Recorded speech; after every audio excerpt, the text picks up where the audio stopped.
All right, if everybody could please bring to the stage my friend and fellow activist and poet, Will Hewitt. Thanks so much.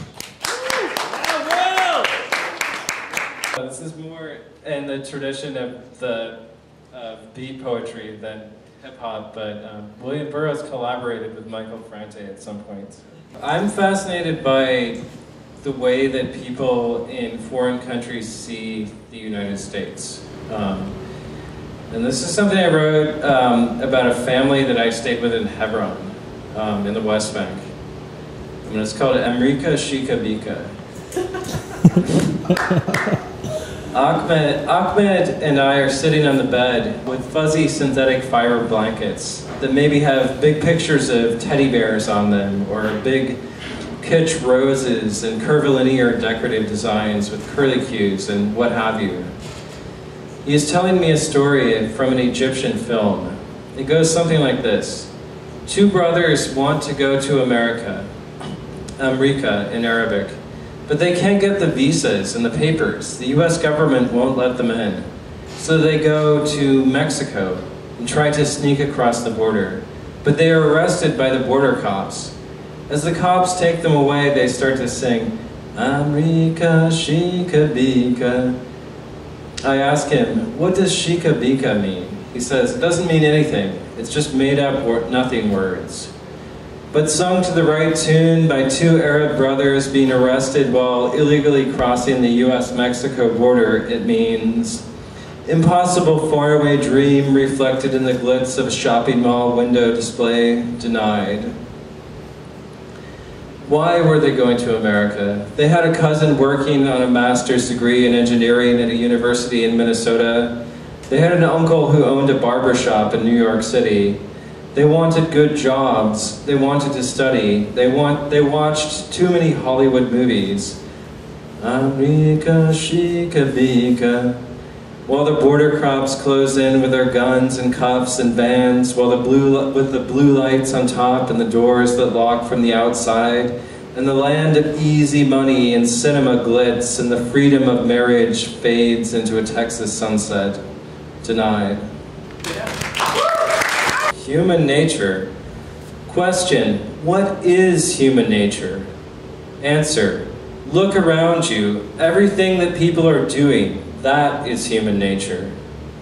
The idea was to go and live among the people and listen to the buzz and hum of their talking, to the car horns and dishwashing and footsteps and grinds, to the laughter, arguments, and crying children of their living, until it became possible to hear the rhythm and music within, underlying all of this, and to write the songs of the people living.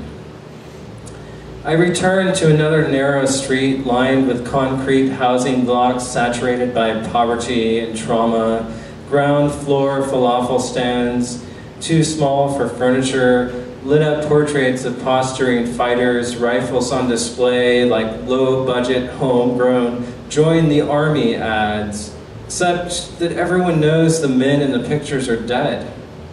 Hung from archways spanning alleys where children play football or burn garbage.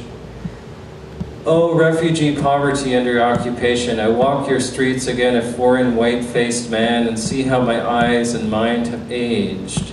I have mortgaged my American birthright again for airplane tickets and taxi fare to come and live briefly in an Arab ghetto, which, like all ghettos, is constantly under attack. So what? The saga of occupation is written with refugee spray paint on concrete walls and punctuated with gunshots and bullet holes.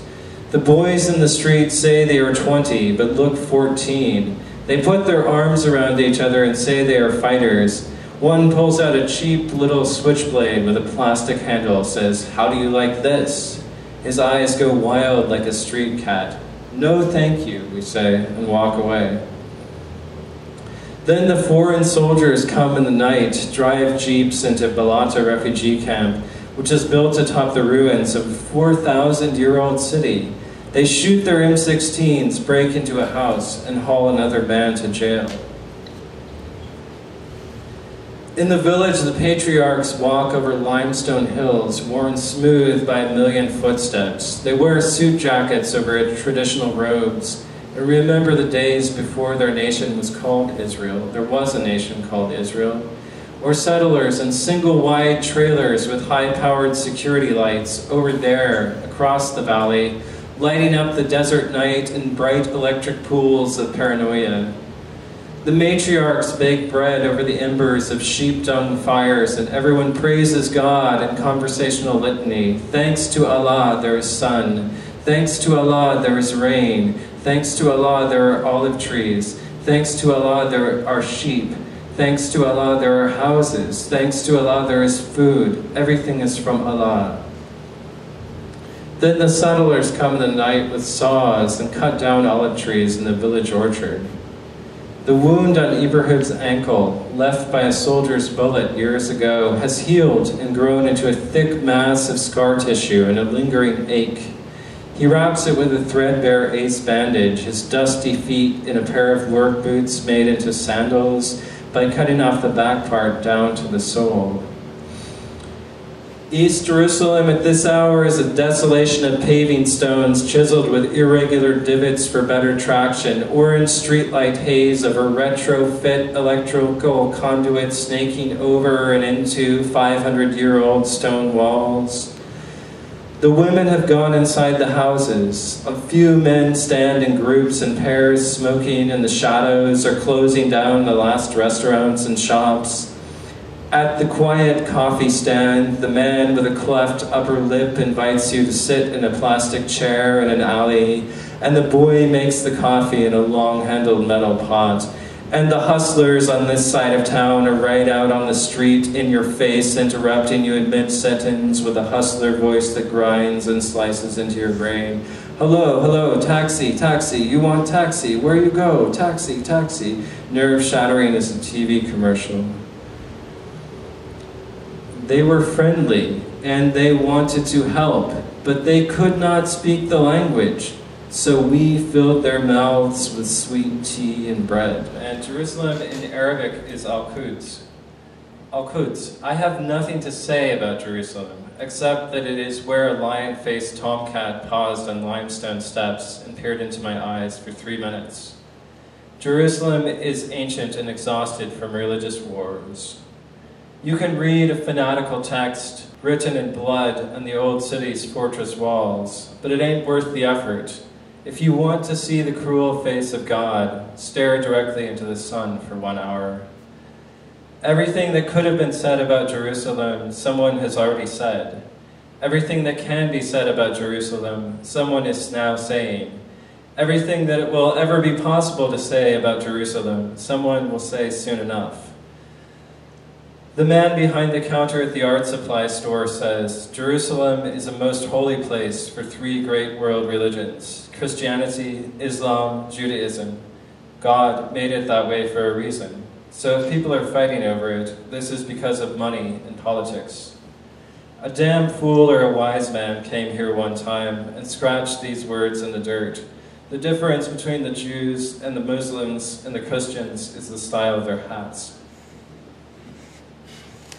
No coffee. This is when I was in Gaza, and there was no coffee. There's no coffee, and I blame Israel. I do not blame the people of Israel, although most of them have coffee this morning if they want it, although the electricity to their houses has not been cut, and the utility workers do not have to wait 2 months for their paychecks, as they do here in Rafah, and no occupying army has, over the past 5 years, blown up or sabotaged extensive parts of the city electric, water, and sewer systems, while selling them electricity and preventing them from building power plants.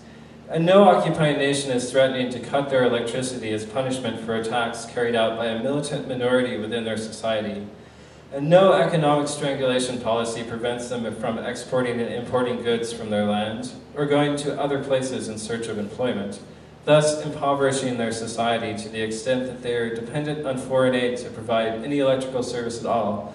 And what is more, the United States government is giving them so much money every year that if their government had any sense, it would provide the people with a few simple luxuries for free, such as minor stimulants in the morning, rather than blowing millions on bullets that just get shot at stuff and don't usually even kill anyone.